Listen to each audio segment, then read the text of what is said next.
O mês de novembro está aí e muita gente já começou a receber o 13º salário.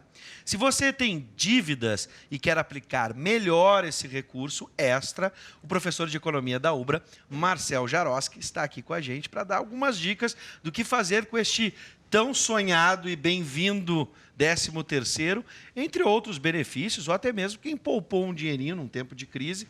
O que fazer para 2016? Poupança? Algum fundo de investimento? Enfim. Professor, seja bem-vindo. Boa noite. Obrigado, boa noite. Boa noite, professor. Nessa época do ano, muitas pessoas pegam o 13º salário, vão quitar IPTU, IPVA, matrícula de escola. Qual deve ser a prioridade de gastos com o 13º salário? Para uma pessoa que está, digamos assim, que tem a sua administração, a economia familiar equilibrada, realmente que ela puder antecipar e pleitear algum desconto, sempre é bem-vindo, né? Agora, para a pessoa que está já com alguma dívida, a ideia é, se puder pegar esse recurso, né, e tentar pagar essa dívida, né, é sempre recomendado, né? Então, assim, se eu não tiver zerado, é bom adiantar o IPTU, o IPVA, buscando um desconto. Com certeza pelo desconto que Agora, se dá, no caso de eu ter uma dívida e que o juros está me mordendo, aí o negócio seria pagar a dívida primeiro e tentar, por exemplo, parcelar o IPVA ou atrasar o pagamento. Exatamente. Né? Nunca atrasar pagamento, né? A ideia nunca é pagar juros, né? Não, claro, mas eu digo atrasar, não pagar, não pagar à vista, sim. Logo no primeira data, se eu não me engano, onde você tem 10%. Isso. Enfim, vamos mudar, o percentual vai se eu não me engano, vai alterar do IPVA, mas quem pode pagar já logo no segundo dia do ano, já. Faça isso. Quem não pode, perdigão, pensa, né, em as opções que tem para poder atrasar um pouquinho, postergar. E como negociar dívidas, professor? Na verdade... Quem já acumulou dívidas durante o ano, recebeu o 13º, daqui a pouco o 13º não cobre todas as dívidas. A dívida sempre tem que ter... a gente sempre tem que ter em mente que dívida sempre é uma coisa ruim, né? E, da mesma forma, a parcela, né? Porque a parcela ela vai contribuindo para diminuir o nosso poder de compra mês a mês. Então, tudo que você puder pagar à vista ou se planejar para adquirir à vista, esse é o caminho, digamos assim, correto a se fazer, né? Porque muitos bens a gente não pode pagar, a gente que não pode adquirir, não cabe no meu orçamento mensal. Então, digamos, eu quero comprar uma geladeira, isso não cabe no meu orçamento. Então, eu me planejo, ao cabo de 6 meses, eu vou lá e compro, digamos, né? Sim. Agora, se eu inadvertidamente me endividei, bom, então eu tenho que chegar para a instituição financeira que eu estou devendo e renegociar essa dívida a fim de não torná-la executável. E renegociando, porque o banco ele quer o dinheiro, não adianta ter uma dívida que não tem como rever o dinheiro que emprestou, né? Então, renegociando de um modo que eu possa pagá-lo, ou seja, de modo que a prestação caiba dentro do meu orçamento. Claro que fazendo isso eu vou ter que me organizar o meu orçamento, ver o quanto eu me custo, digamos assim, para poder pagar essa parcela religiosamente e não incorrer em novas dívidas, né?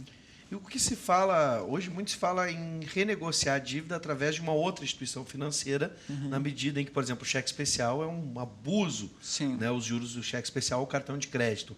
Eu procurar uma financeira, eu ir atrás de uma financeira é uma boa alternativa que me ofereça juros mais em conta? É paliativo, né? Digamos assim, não vai resolver, né?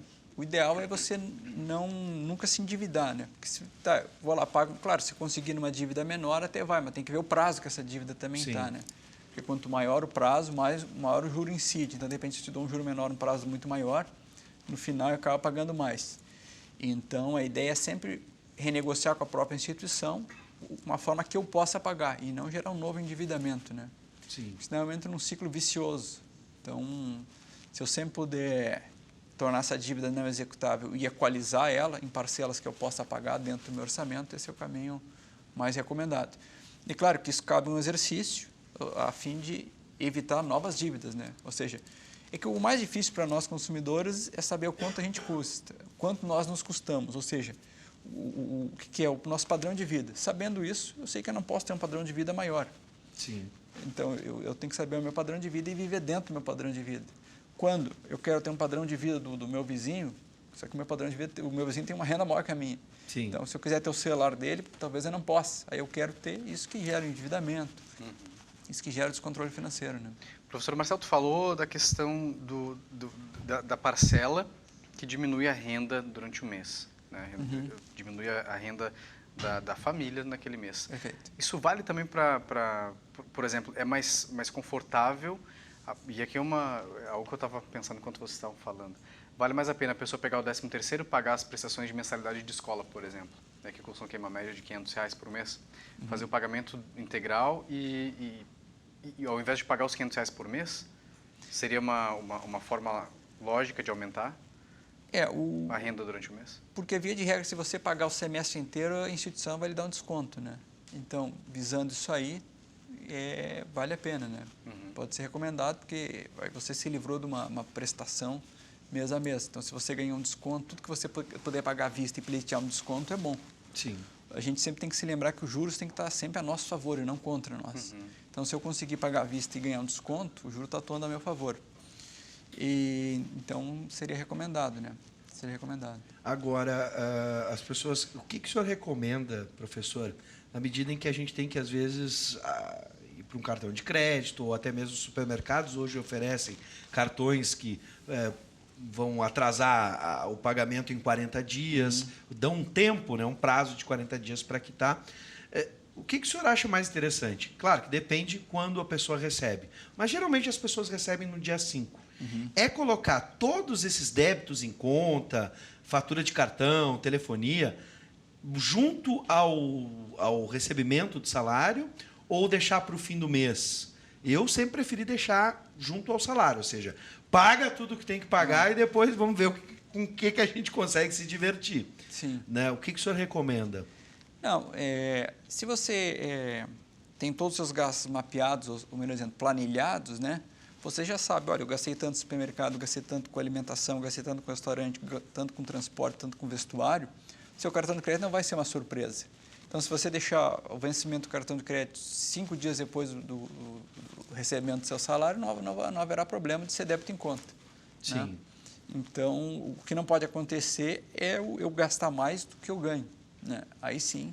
É que se tu der um prazo maior, pelo menos no meu ponto de vista, a chance da tentação vir e morder o teu salário com alguma coisa que no momento não seja tão importante quanto o pagamento da dívida, acaba, né, na empolgação, ou até mesmo eventualidade também que pode acontecer, um gasto extra no mês, né, uma batidinha de carro, alguma coisa do tipo. Para isso que a gente tem que ter sempre partes, a gente tem que economizar sempre aqui. Parte das nossas reservas tem que ser para gasto eventual. Sim. Né? E aonde economizar? Hoje, por exemplo, se critica muito a poupança, que já foi em um determinado período interessante.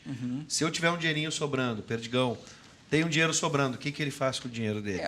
Aí, para responder essa pergunta, tem que ver o que eu quero fazer com esse dinheiro. Ou, melhor dizendo, quando eu vou usar esse recurso. Né? Sim. Se eu for usar esse recurso a longo prazo, hoje o melhor lugar para ganhar dinheiro no Brasil, melhor lugar para ganhar dinheiro é no Brasil. Sim. Então, tem títulos públicos que te dão Selic mais juros, né? Pagam Selic, mas tudo depende do prazo que eu quero usar. Se eu for usar daqui 2, 3 anos, posso adquirir títulos públicos. Posso adquirir fundos DI, se não quiser ir no Tesouro Direto, adquirir títulos públicos. Títulos públicos a gente pode adquirir 1/20 do título público, né? Que já me dá uma remuneração bem, 100% seguro e bem mais vantajoso que poupança. Então, vamos lá. Primeira opção, títulos públicos. Dependendo do prazo. A longo prazo, A longo prazo, título público. Isto. Fundos DI, que também Fundo são DI. atrelados à Selic, né? Sim. Mas sempre respeitando essa questão do prazo, né? Tem que ser acima de 1 ano, sim. Menos de 1 ano e deixar na poupança mesmo, porque senão você Menos vai pagar... de 1 ano na poupança, a partir de 1 ano dá para isso. se investir. Isso um valor de 5 a 10 mil reais já faz diferença?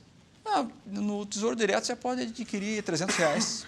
Com R$300. R$300 você já adquire aí Um título, isso, por em exemplo. torno disso. E qual é a média de retorno? 20 né, do título, não o E título. qual é a média de ganho? Há 3 títulos de título público. Né? O primeiro título público é o título que é atrelado à Selic. Então, hoje você compra, vai ser remunerado pela Selic atual, 14,25 ao ano. Sim. Se a Selic subir ou baixar, não importa. O segundo tipo de título público, ele é atrelado à Selic variável. Se a Selic subir ou baixar, ele acompanha. E o terceiro tipo de título público é Selic mais juros. Então, conforme o objetivo do consumidor, ele pode escolher. Então, eu quero me aposentar daqui a 30 anos. Então, vai lá. Então, eu começo a adquirir título Selic mais juros, porque seguramente eu vou ter um ganho real. E são os títulos, por exemplo. A gente hoje vive uma crise, né, de credibilidade no governo em todas as instâncias, né, municipal, estadual Sim. e federal. Eles são confiáveis? Não, título público é confiável, sim. muito investimento pouco provável, confiável. porque o governo se financia dele, né? Não é... E alguma coisa em variação cambial há o risco, porque em determinado momento o dólar subiu bastante, mas a gente sabe que a pressão do mercado vai fazer em determinado momento que o dólar vai recuar. É correto. O único problema é a restrição legal em eu investir em dólar, né? Porque como é que eu vou investir em dólar? Eu quero comprar 20 mil dólares. Primeiro que eu não posso ter isso na minha casa, né? Teria esse problema. Agora, mesmo que eu queira, eu posso comprar 20 mil dólares e parte dele ser falso. Sim. Isso pode acontecer. Claro. Então tem esse outro problema, né? O que seria mais seguro, então, é investir em fundos de investimentos que são atrelados à letra cambial. Aí atrelado seria ao mais câmbio, seguro. claro. Agora, dinheiro em espécie seria... Muito bem, perigoso. temos boas dicas para aproveitar o 13º. Né, o Perdigão, estou vendo aqui pelo sorriso, que terá um 13º bem gordo e vai investir e vai ficar mais rico do que já é. Vou ficar tá muito bom. mais... Não, mas eu achei muito interessante essa questão de poder comprar, por exemplo, a partir de R$300 de títulos do governo, isso? E os títulos públicos. A partir de R$300, ou seja, tu pode fazer durante o ano comprar R$300 todo mês e deixar. O meu medo é, por exemplo, para servidores como servidores públicos, que estão com salário parcelado e já não sabem o futuro, né? O quanto vão receber, quando vão receber. Receber vão, mas o problema é tentar administrar a economia, né, familiar com uma situação, um panorama desse, de certeza. É complicado. Mas claro que assim, tentando falar rapidamente, a gente tem que ter economias para 3 coisas. Gastos eventuais. Sim. Tá? Outra situação que a gente tem que economizar é o quê? É de 3 a 6 salários. Porque eu posso ficar desempregado, porque não é o caso do servidor público. O servidor público, para isso não precisa, a menos que ele peça exoneração. Eu tenho que ter de 3 a 6 salários num outro fundo de investimento, caso eu venha ficar desempregado. Sim. É o tempo necessário, em média, que eu tenho que me recolocar no mercado de trabalho. Tá bom? Perfeito. Terceira parte das minhas economias tem que ir para onde? Para a minha previdência privada. Sim. Porque se eu depender de previdência pública, eu vou ficar em maus lençóis no futuro. E eu também tenho que pensar em quê? Em gastos de bens de consumo duráveis, aquela coisa que não cabe no meu orçamento. Então, parte das minhas economias tem que ir para estudo. Então, a economia eu tenho que fazer mensalmente. Não adianta, vou pegar uma décima, agora resolver minha vida. Não. Eu tenho que fazer mensalmente, como você falou, 300, 600, o que eu puder economizar. Né? Claro que você puder, alguns economistas dizem 10, outros 30, mas o que eu puder economizar, melhor para mim. Perfeito. Né? Não é churrasco, cervejada e futebol, tá? São outras categorias. Obrigado, professor. Seja bem-vindo, viu? Tá bem. Estivemos aqui com Marcel Jaroski, professor de economia aqui da UBRA.